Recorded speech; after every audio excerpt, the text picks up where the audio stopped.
비상 강우형 공통국어 2 1단원 설명 들어갑니다. 자, 1단원은요. 대단원 제목이 시야를 넓히는 말과 글입니다. 자, 일단은 소단원이 두 개로 되어 있고요. 소단원 첫 번째, 인공지능을 보는 다양한 관점. 두 번째는 생각을 나누는 독서와 발표입니다.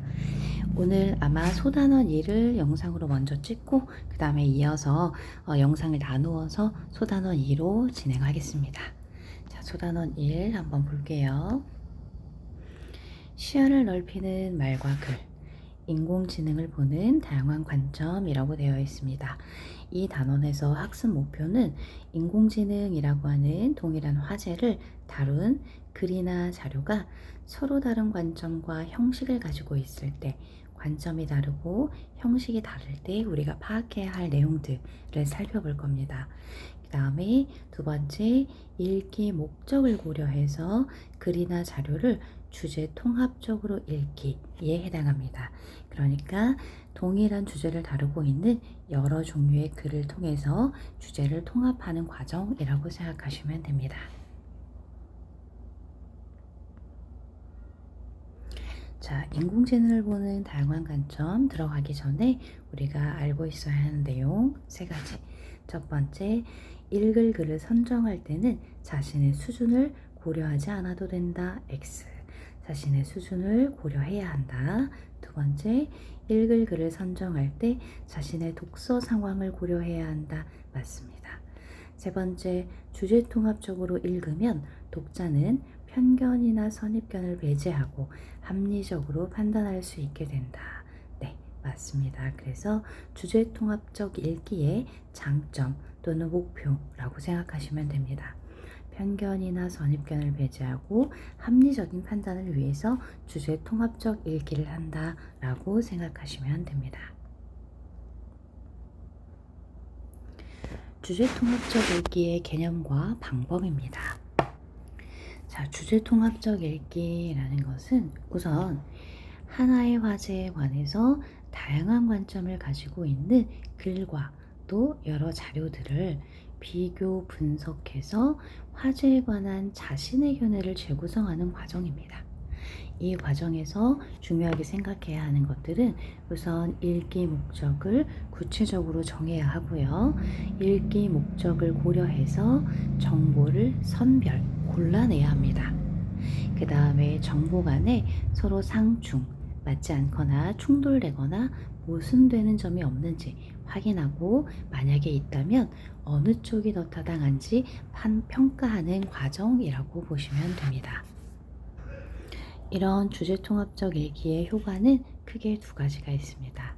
자, 일단은 다양한 관점의 글과 자료를 통해서 자신의 관점을 설정할 수 있습니다. 이때에 편향되지 않은 관점으로, 즉 어느 한쪽에 치우치지 않은 관점으로 자료를 참조해서 균형 잡힌 태도를 기르는 데 도움이 됩니다. 이 과정에서 우리는 정보를 무비판적으로 수용하지 않는 태도를 가져야 한다. 그러니까 정보에 대해서 비판적으로 접근하고 판단해서 받아들여야 한다라고 생각하시면 됩니다. 확인하기 문제의 출제 가능성이 높습니다.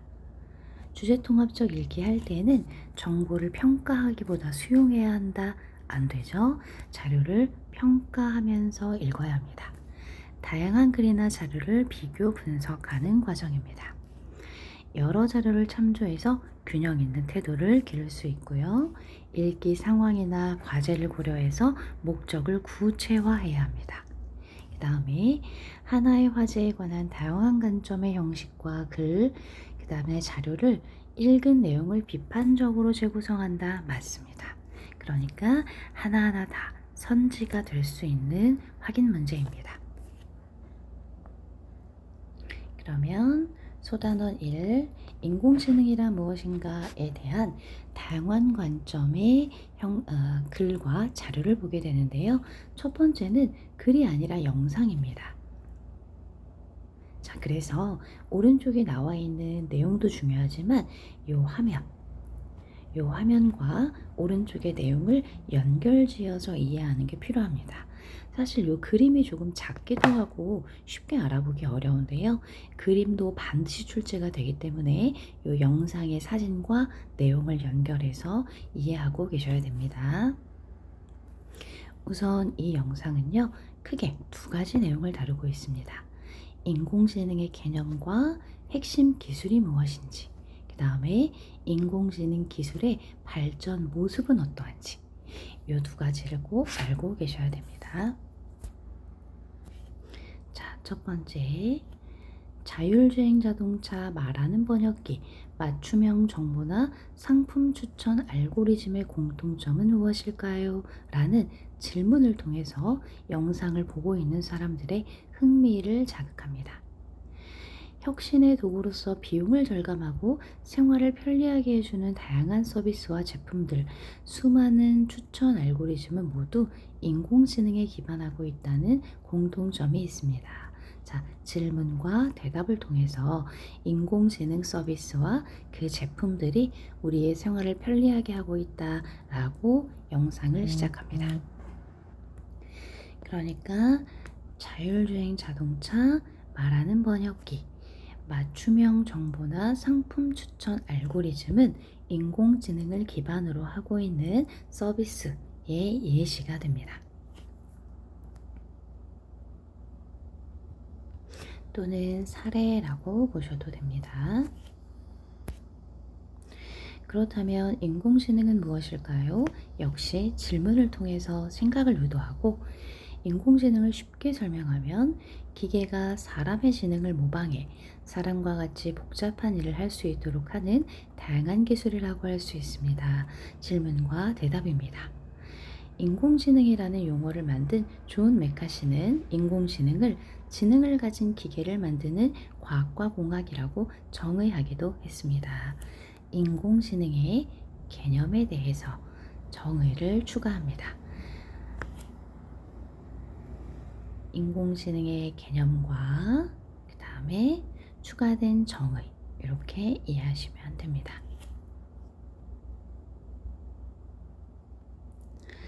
인공지능의 핵심 기술은 기계가 직접 데이터를 학습함으로써 그 속에 숨겨진 규칙성을 찾아내는 머신러닝과 머신러닝의 하위 분야인 딥러닝이라고 할 수 있습니다. 핵심 기술은 이 두 가지인 거예요. 머신러닝 그리고 딥러닝입니다. 미리 입력된 명령문이 없어도 기계가 데이터를 바탕으로 스스로 학습할 수 있도록 하는 기술이 머신러닝입니다. 자, 머신러닝의 개념이 나와 있고요. 명령문이 없어도 스스로 학습한다라고 이야기합니다. 이 이름과 연결지어서 이해하면 금방 받아들일 수 있겠죠. 기계가 학습한다라고 생각하시면 됩니다. 딥러닝은 사람의 두뇌와 비슷한 방식으로 정보를 처리하는 인공신경망 알고리즘을 바탕으로 컴퓨터가 데이터를 분류하는 능력을 습득해 스스로 학습하게 하는 기술입니다. 자, 딥러닝의 개념이 나와 있어요. 딥러닝은 머신러닝의 하위 분야인데요. 인공지능망 알고리즘으로 컴퓨터가 데이터를 분류하는 능력을 습득해서 스스로 학습한다라고 합니다. 단순히 미리 준비된 프로그램을 실행하는 게 아니고 습득한 정보를 바탕으로 스스로 문제를 해결하고 나아가서 학습까지 하게 되는 겁니다. 그렇다면 인공지능은 그동안 어떻게 발전해 왔을까요? 역시 질문 형식이 나오죠. 이후에는 인공지능 기술의 발전 모습이 나올 겁니다. 초기에는 인간이 하는 단순 반복 업무를 대체하는 데 그쳤지만 이후에는 상품 추천이나 의료 진단 등 복잡한 의사결정을 하는 데까지 발전했습니다. 오늘날에는 인간처럼 감정을 인식하고 문학이나 음악 작품을 만드는 수준에 이르고 있습니다. 이러한 인공지능을 긍정적으로 인식하는 사람도 많지만 개인정보 해킹이나 인간을 뛰어넘는 기계에 대한 불신 등 문제 때문에 불안하게 생각하는 사람들도 많습니다. 즉, 긍정적으로 인식하는 사람들, 또 부정적으로 인식하는 사람들이 있어요. 이는 영화나 소설에서 인공지능에 의한 유토피아 혹은 디스토피아, 양극단을 묘사하는 것에서도 확인할 수 있습니다. 자, 어휘풀이 알아두시고요. 그 다음에 지금 우리가 본 건 하나의 영상인데요. 인공지능에 대해서 설명하고 객관적으로 정보를 제시하고 있는 글입니다. 전개 방식은요, 질문을 제시하면서 흥미를 자극하는 게 가장 두드러진 특징이고요. 그 다음에 영상이기 때문에 다양한 이미지를 활용해서 생동감 있게 전달하고 있습니다. 이 자료에서는 인공지능이라는 화제에 대해서 여러 분야에서 활용되고 있고, 인공지능에 대해 긍정적, 부정적 인식이 공존한다라고 해서 양쪽의 입장을 모두 전달하고 있습니다. 인공지능 기술에 대한 설명을 간략하게 이렇게 도식화해서 설명하고 있습니다. 각각의 내용들은 당연히 머릿속에 정리하고 계셔야 됩니다. 자, 두 번째 주제는요. 저건 사람이 아니다 라는 제목의 소설입니다. 이 소설에서는 인공지능 로봇과 인간이 어떤 관계를 맺게 될 것이다 라고 이야기하고 있는지, 즉 인공지능 기술이 인간에게 미칠 영향에 대해서, 그리고 또 인공지능이 상용화된 미래 사회에서 인공지능 로봇과 인간의 관계는 어떻게 될 것인지 상상을 바탕으로 쓴 장르가 됩니다. 자, 이 글은 소설이다 라고 하는 것을 염두하고 형식의 특징까지 다 알고 계셔야 됩니다. 소설이라는 거는 시점이 있고, 이 시점에 따라서 등장인물의 내면 심리가 어떻게 전달되는지까지 이해하고 계셔야 됩니다. 줄거리에 보면 나는 이라고 나오네요. 1인칭 그리고 주인공 시점입니다. 1인칭 주인공 시점이기 때문에 주인공의 내면 심리가 굉장히 섬세하게 또 직접적으로 잘 드러나 있는 게 특징이 될 겁니다. 또 하나는 소설 요 자체가 출제 대상이 되기 때문에 아주 디테일한 줄거리까지 전부 다 챙겨서 알고 계셔야 시험을 대비할 수 있습니다. 나는 홀로 아이를 기르며 회사를 다니라고 바쁘게 살고 있습니다. 자, 나라는 인물은 혼자서 아이를 키우고 있어요. 늘 필요한 자신과 생기 있는 후배, 구, 활기차고 능력도 뛰어난 홍을 비교하며 열등감을 느낍니다. 즉, 나는 늘 필요한데. 후배인 구는 생기 있고 홍은 활기차고 능력도 뛰어납니다. 이런 상황에서 회사의 인원 감축이 예고되자 위기감을 느낀 나는 로봇 도우미를 이용하기로 합니다. 나와 똑같이 생긴 로봇 도우미 트윈 사이보그, 트윈 쌍둥이에요. 그쵸? 육아와 가사를 완벽하게 하고 나는 모처럼 회사 일에 집중할 수 있게 됩니다. 주인공을 제외한 등장인물들이요, 이름으로 등장하지 않고 이렇게 성씨만 등장하는 것은 조금 더 일반화하기 위한 하나의 방법이에요. 그래서 글을 읽는 사람들에게 우리 주변에서 있을 수도 있는 일이야 라는 사실감을 더 강하게 부여하는 하나의 방식이 될 수 있습니다.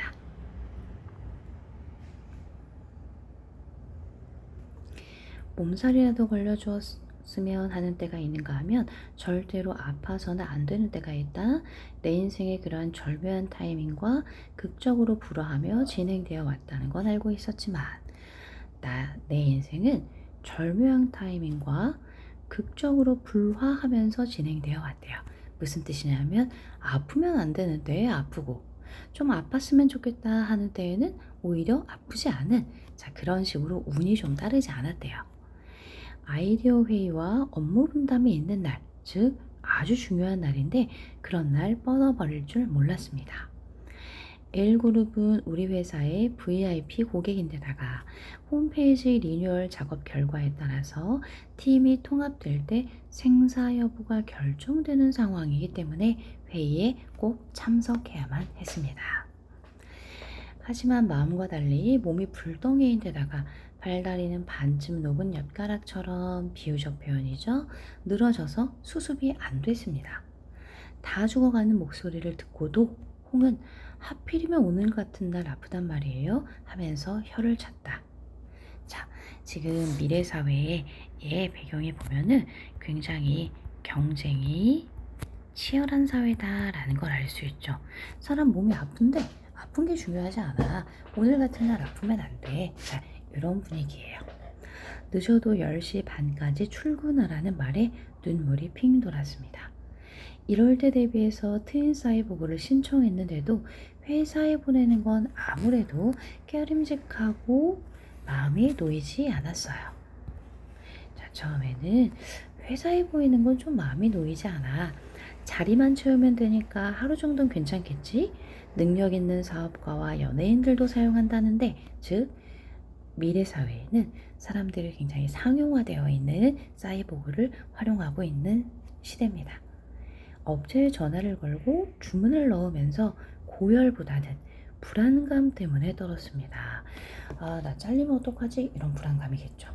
약을 먹고 자다가 깨기를 반복하는 동안에 꿈속에서 그것은 팔다리가 부러진 채 사무실 밖에 버려졌고 나는 일자리를 구하지 못해서 전 남편에게 아이를 빼앗겼다. 자, 바로 이 내용이 화자가 불안감을 느끼는 화자의 불안의 원인이라고 볼 수 있겠네요. 자, 일단 회사에서 쫓겨나고 그 다음에 아이를 빼앗기고 이것이 가장 나를 불안하게 하는 일들입니다. 자, 여기까지는 일단 화자가 주인공이 회사에 로봇을 보낸 것을 굉장히 불안하게 생각하고 있어요. 다음날 출근하자 홍이 나를 자료실로 불렀습니다. 호출된 순간부터 홍이 입을 열 때까지 온몸에서 식은땀이 솟았어요. 무슨 일이 생긴 건 아닐까? 들킨 건 아닐까? 메인 페이지 맡길 테니까 어제 말한 대로 진행해봐요. 자, 어제 말한 대로는 주인공이 아니라 트윈 사이보그가 말한 거겠죠. 평소에도 그렇게 적극적인 태도로 참여하면 좋잖아. 자, 트윈 사이보그의 역할이 매우 성공적이었습니다. 꼭 인원 감축이라는 극약 처방이 있어야만 실력 발휘할 거예요. 이번에 L그룹 거는 기대할게요. 홍의 그윽한 눈길에 나는 어안이 벙벙해졌다. 중대한 회의라 잘못하면 잘릴지도 모른다는 주문에는 절박함이 담겨 있었지만 아이디어를 내라거나 실력을 발휘하라는 내용은 없었다. 하지만 위기 상황이 닥치자 잘릴지도 모른다는 말 때문에 그것이 나선 모양이었다. 즉 아마도 트윈 사이보그가 위기 상황에 닥쳤다라는 걸 인지하고 인공지능이 능력을 발휘했다라고 이해하시면 돼요. 그러니까 내가 트윈 사이보그에게 중대한 회의라서 잘못하면 자를지도 모른다라고 이야기는 했었지만 트윈 사이보그한테 아이디어를 내 또는 실력을 발휘해 이런 명령은 한 적이 없다는 거예요. 그런데 얘가 인공지능이다 보니까 아이디어를 내고 실력을 발휘하는 그런 일까지 진행을 해 놓은 거죠. 업체로부터 어제에 대해 상세히 전달받았습니다. 그래서 단순한 기계가 아니라 분신이라는 겁니다. 담당자의 목소리에는 자신감이 넘쳤어요. 나는 메인 페이지를 따냈다는 사실보다 그것이 사고를 치지 않았다는 사실에 일단 안도했습니다. 들키지 않았다라는 사실에 안도했다 이 얘기겠죠. 어제 회의의 여파 때문인지 사무실이 술렁거렸습니다. 홍뿐만 아니라 회의에 참석한 사람들 모두가 나의 활약에 놀란 눈치예요. 이 작업에서 밀려난 동료들의 표정이 어두웠습니다. 그것이 홍의 신임을 얻어냈다는 게 도무지 믿어지지 않았어요. 자, 굉장히 회사 분위기가 아주 경쟁적이죠. 문제는 그것이 내놓은 아이디어를 내가 도저히 표현해낼 자신이 없다는 데 있었습니다. 트윈 사이보그와 나, 인간 사이에 능력의 차이가 있기 때문에.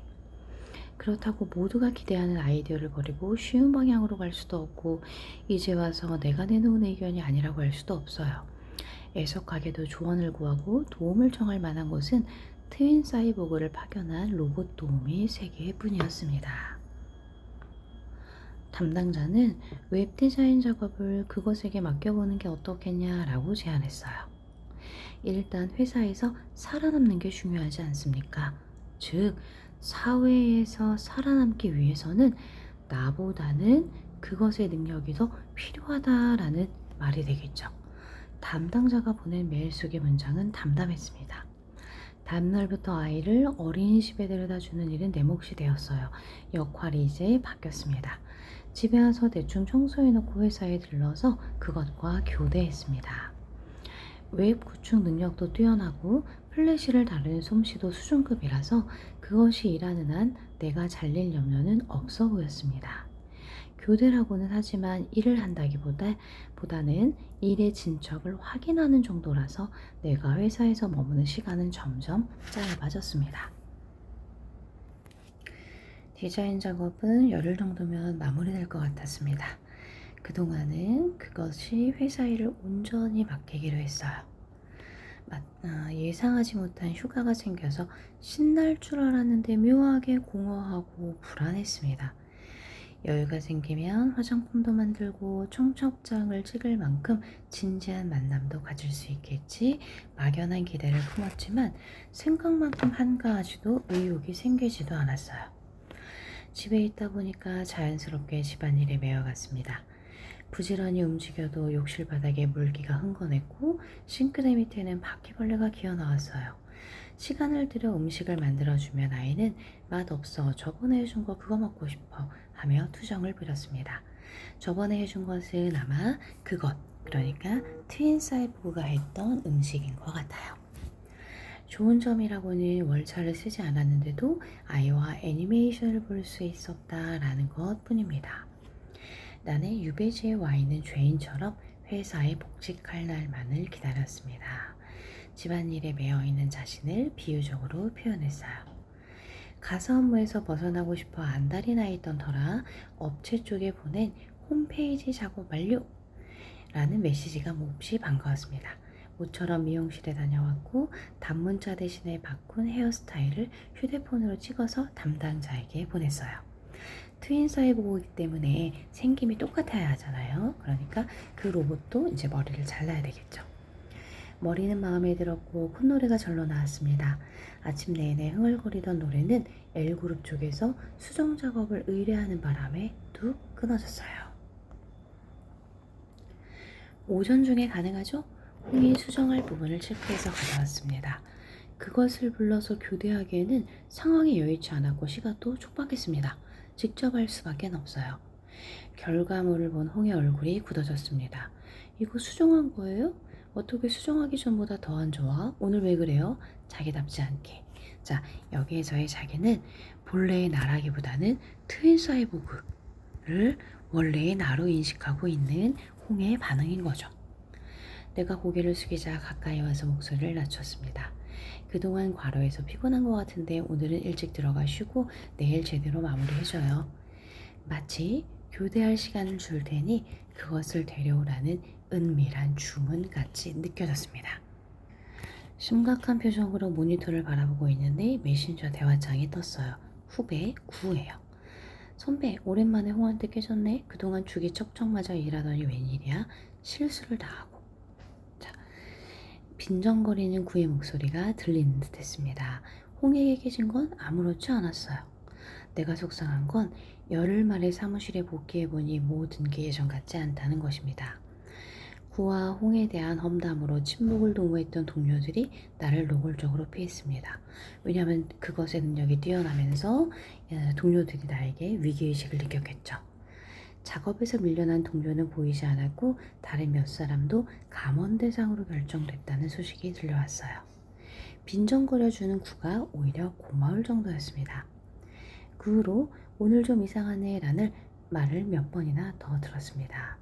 그것이 회사 생활을 어떻게 했을지 뻔했습니다. 여러 가지 일을 잘하는 사람, 갑자기 정신 차리고 완벽하게 변한 사람, 업체가 자랑하는 그대로 활약했을 것입니다.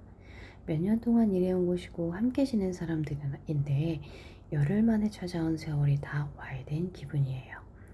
그들을 어떤 시선으로 바라보고 어떻게 행동해야 할지 혼란스러웠습니다. 모든 게 막막했지만 그 와중에 한 가지만은 확실히 알 수 있었습니다.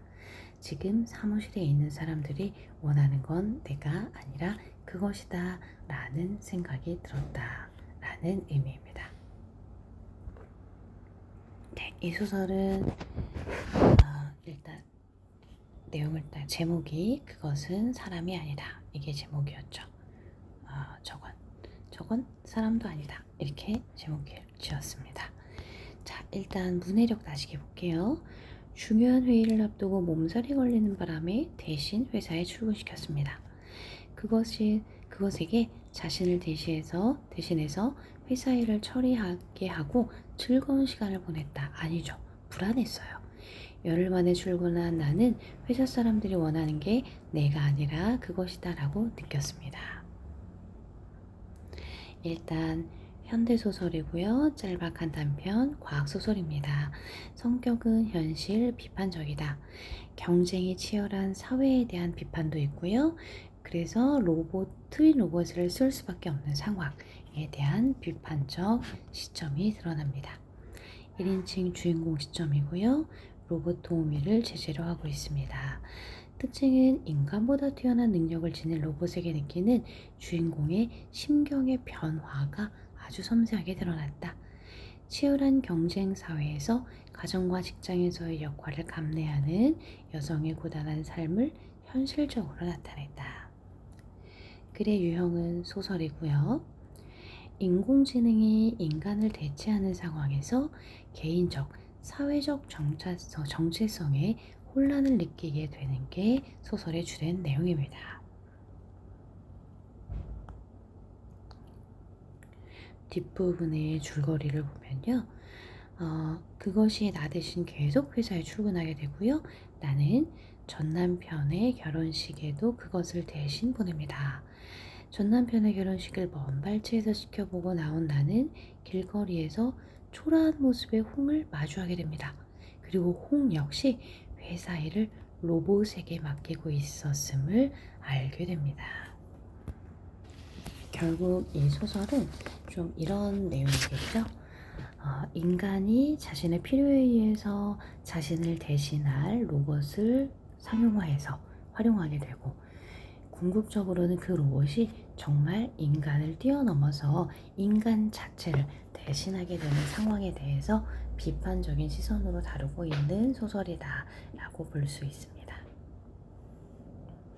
세 번째 글은요.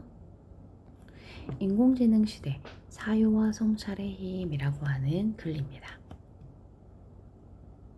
자, 서론 이렇게 나와 있는 걸 보니까 주장하는 글이구나 라는 걸 알 수 있습니다.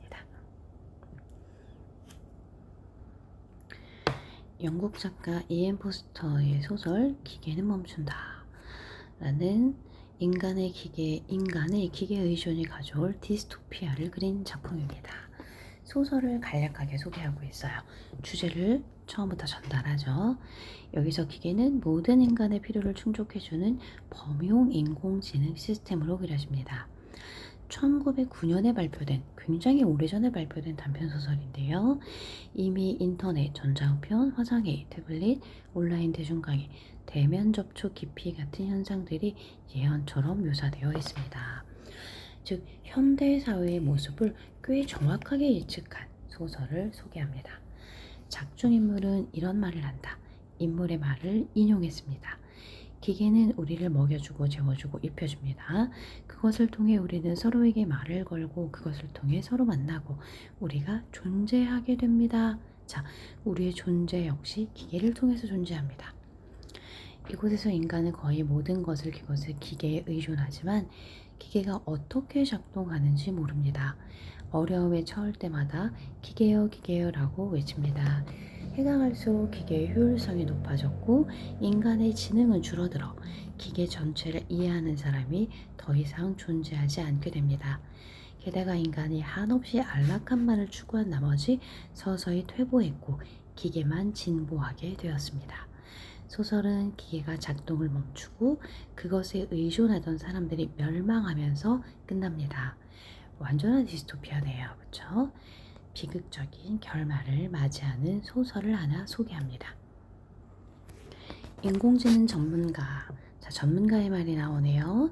스튜어트 러셀 교수는 이 소설에서 두 가지 교훈을 끌어냅니다. 우리가 문명을 경영하는 일을 기계에게 넘겨주면서 스스로 경영하는 능력을 잃어간다는 것과 다음 세대에는 그런 능력을 배울 동기마저 잃을 수 있다는 것입니다. 학습한 내용을 다음 세대에게 전달하며 문명을 잃은 인류가 학습의 필요성을 느끼지 못하게 되면 무슨 일이 일어날까? 더 중대한 교훈은 기계에 의존하는 대가로 인간이 자율성을 잃을 수 있다는 사실입니다. 그는 역설한다, 강조한다는 얘기입니다. 자율성은 인간의 근본적인 가치이다. 인공지능 시스템이 좋은 뜻으로 쓰인다 해도 인간이 자율성을 상실한다면 최선의 미래는 보장할 수 없다. 오늘날 인간은 갈수록 빠른 속도로 자동화되는 기술 환경 속에 살고 있습니다. 쉽고 빠르고 편리한 것을 선호한 나머지 우리는 어느새 스스로 숙고하고 판단해서 행사해야 할 결정권까지 하나둘 기계에게 넘겨주고 있는 건 아닐까? 이미 적지 않은 사람들이 일상 속의 크고 작은 선택을 무심코 알고리즘 추천에 의존하고 있습니다. 스스로 생각하는 수고마저 기계에게 맡겼을 때 우리에게 남은 것은 끊임없이 새로운 기술에 의존하는 수동적인 소비자의 삶밖에는 없을 것이다. 자, 기계에 의존하는 인류의 부정적인 모습을 이렇게 단적으로 이야기하고 있습니다. 더 늦기 전에 우리는 인문학이 싹트던 시기에 가르침을 귀 기울여야 한다. 2400여 년 전 아리스토텔레스는 인간의 철학적 사고 능력을 신적인 것이라고 부르며 그걸 굉장히 강조한 것이죠. 발휘하는 것이 인간이 누릴 수 있는 최상의 삶의 방식이라고 판단했습니다. 아리스토텔레스의 말을 인용합니다. 인간에게는 지성에 걸맞는 삶이 최선이자 가장 즐거운 삶이다. 지성이야말로 다른 어떤 것보다도 인간적이기 때문이다. 인간만의 특권인 지혜를 추구하는 주체적인 삶이야말로 가장 행복한 삶이다 라는 이야기입니다. 오래전 철학자 아리스토텔레스가 이야기한 것처럼 사유하고 성찰하며 주체적으로 살아간다면 인류는 인공지능에게 주도권과 통제력을 빼앗기지 않을 것입니다. 결국 우리가 지금 물론 앞으로도 소중히 여기고 키워야 할 것은 인간 특유의 성찰의 힘입니다. 문해력 다시기 볼게요.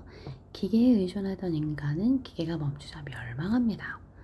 현대사회의 인공지능은 자율성을 보장하는 방향으로 발전하고 있지 못합니다. 아리스토텔레스는 인간이 지성을 발휘하는 삶이야말로 최상의 삶이다 라고 이야기했다. 자, 주장하는 글이고요. 설득적, 논리적, 성찰적이다. 인공지능 시대를 우리가 어떻게 살아가야 하는지에 대한 이야기입니다. 물론 이 글은 기술의 발전을 막자라던가 기술을 발전시켜서는 안 된다라는 관점이 아니고 기술이 발달한 시대에 우리는 어떻게 살아야 하는지에 대한 이야기라고 보셔야 합니다. 즉 자율성을 잃지 않고 사유하고 성찰하는 주체적인 삶을 살아야 한다가 핵심입니다. 네, 이 페이지는 가, 나, 다 세 편의 글과 자료에 대한 분석이고요. 내용을 정리한 것이라고 보시면 됩니다. 간단하게 얘기하면 첫 번째 글은 일단 관점이 양쪽 모두를 다루고 있는 객관적인 글이라면 두 번째 소설은 기술이 발달한 시대에 대한 어떤 부정적인 전망, 세 번째는 우리가 그러한 시대를 어떻게 살아야 하는지에 대해서 이야기하는 것이라고 볼 수 있습니다. 네, 다시 한번 이 관점들이 반드시 출제될 겁니다. 긍정적, 부정적 인식의 공존, 인간이 개인적, 사회적 정체성의 혼란을 느끼게 되는 사회, 자율성을 잃지 말고 사유하고 성찰하는 삶을 살아야 한다는 주장입니다.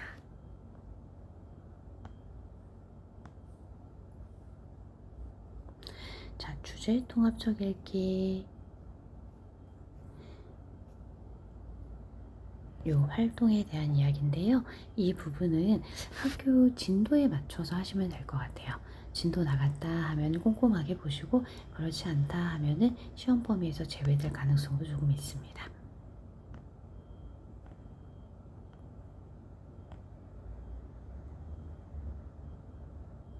네, 이 부분은 시험에 출제될 내용들이 나와 있다고 보시면 되겠습니다.